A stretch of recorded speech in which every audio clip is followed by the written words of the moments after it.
up, guys? I'm Alex. I'm Jason. We're the Table Monkeys, and today we are going to continue talking about the Table Monkeys strength training program. Yes, in this video, we're going to talk about auto regulation, a little bit about exercise selection and priorities, and how to tailor this program to best suit you. Yeah, and the main thing with auto regulation comes down to the number of reps and the intensity that you're going to use. So that's going to be the main thing that we focus on. And then as far as exercise selection and stuff, we're just going to talk about priorities, which ones you want to prioritize over the others. And those, again, this is really what's going to tailor the program to fit you specifically. So we can't tell you what it is you should do. We can only give you the outlines, and then you have to make the decisions based on what it is you want. Right. So auto regulation in this sense is going to be adjusting the rep schemes and the intensities based on how hard you went in the pulling session. Yeah. Because obviously if you killed yourself in pulling, you were going against guys who were stronger than you for the majority of the practice, and you got opened up a lot, then you're going to be beat up probably for the entire week. Yeah.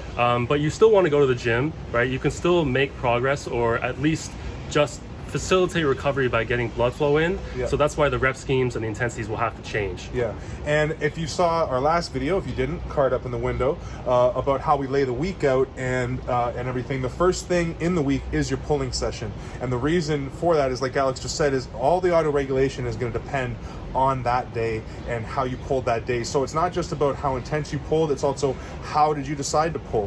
One of the things we're big fans of is we like to work our weaknesses. So when we go to a practice, if my best move is King's moving out on my right hand, well, guess what I'm not doing in practice? I'm not going to King's move. I'm going to be working my inside game, I'm going to be working my press, working my other top rolls. I'm going to work everything else except the strength or my ace move.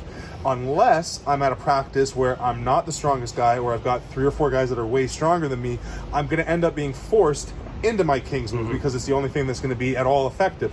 So that is really going to change how you feel for the week. So again, if you're in a practice that's basically balanced and you're able to stay in control and work your weaknesses and stuff, then going into the week, you shouldn't, I mean, maybe you'll be a little bit beat up, but you should be able to push your gym lifts, and the way that this program is laid out will make a lot of sense. If you're in a practice where you're not the strongest guy, you're getting opened up a lot, and you're going to your strength and just exhausting the shit out of your strengths, that's also going to change the week and the way that things are laid out a little bit, right? Right. So you're going to learn how to know your body in this process, and that's going to help you in the long run with your progress. So we're going to give you 3 different kind of rep ranges and intensities to follow throughout the week, depending on how you feel. Yeah. So if you're feeling great, you were the king of the practice, you're not really getting opened up, you were able to stay away from your strengths and the maximum effort, then we're going to recommend that you push the list a little bit more and stick in that 6 to 8 rep range, working on strength, and with an intensity range of roughly 80%, give or take 5%. Yeah, and then now with the way that this program is laid out, we have primary movements and secondary movements. Your primary movements are the ones that you want to push when you can, like Alex just said. Your secondary movements are almost always going to be in the second rep range, which is somewhere between 10 to 12 reps at about 70%, again, give or take 5%.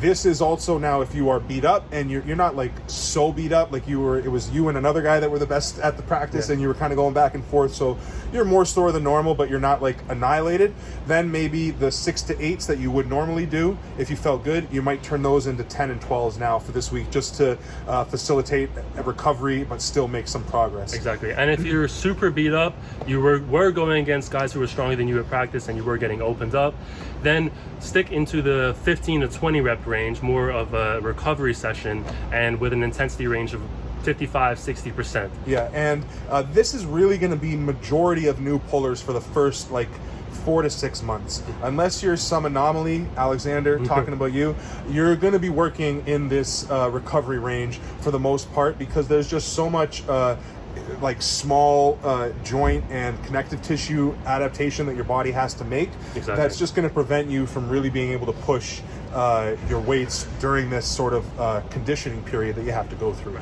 So depending on how pulling went, like let's say for example your biceps got torched in pulling, but your shoulders felt fine, so on your biceps and shoulders day, when you're doing bicep movements, stick in that 15 to 20 rep range, but your shoulders feel fine, so you can still push it a little bit, and stay in that 6 to 8 rep range and work strength for that muscle group. And now that's going to lead us to our sort of next point, which is priority. So as I said a minute ago, is you're going to have primary and secondary movements. So if we look at our, let's just take a look at our bicep and shoulder day. Again, like we said, we like to work our weaknesses over our strengths. So the best way to do that is you put your weaknesses first. So basically, whatever it is you want to get the most adaptation done or the most work put into for your day, that's the movement you should do first. So if you're a power lifter, on squat day, you're squatting first. There's no question. You're not going to squat third or fourth or anything like that. It's the first thing you do. So for us, arm wrestlers, on bicep and shoulder day, like Alex said, if your biceps are torched because of how you use them on Saturday, you might alternate this and do your shoulders first, make them your primary movement of the day. But let's say in general, the way that your body is structured, you have strong shoulders, but you have weak biceps. Well, then you should almost always, when you can, lead that day with your bicep movements. Yes, right? And the first movement is going to be a primary compound movement, so you get the most activation possible for that muscle group. And then it's going to be followed by an assistant muscle group or assistant exercise. So it gets more and more isolated. Yes. And the exact exercises and selection and the way the program is laid out, we're going to do in another video now that the gyms are open, thankfully. So we're actually going to go to the gym and perform these exercises so you can see what we're doing. Yeah. And see, all the technique and all the sort of movements and stuff and how they work together. So this basic protocol for biceps and shoulders, we're going to use for the chest and back day, because those 2 days are the most arm wrestling specific in terms of the muscles that we use. So if your chest is your weakness, that's where you're going to put first. Your back is your weakness, that's where you're going to put first. Yep. Primary movement, assistance movement, it gets more isolated throughout the workout. Yeah, and as we said, we are going to show you the exact workouts that we do and the way we lay it out.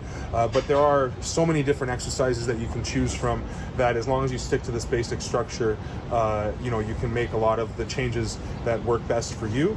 And that's really the point of this program that we've laid out, is we've tried to make it as sort of modifiable, if that's a word. It is a word. as possible, in order to best fit each individual, because everybody has different strengths, different weaknesses, different mechanics, and that's all going to affect A, how you pull, and B, how you should train. Right, and there's obviously a lot to talk about when it comes to a program, so if you have any questions for us, please leave them down in the comments and we'll get back to you. But we will be continuing to put out information about this program in the weeks forward. So if you did like this video, please like the video. Leave some comments like you said. Subscribe, smash that bell button. Share. All those things. And monkeys out. Don't forget to train. Peace.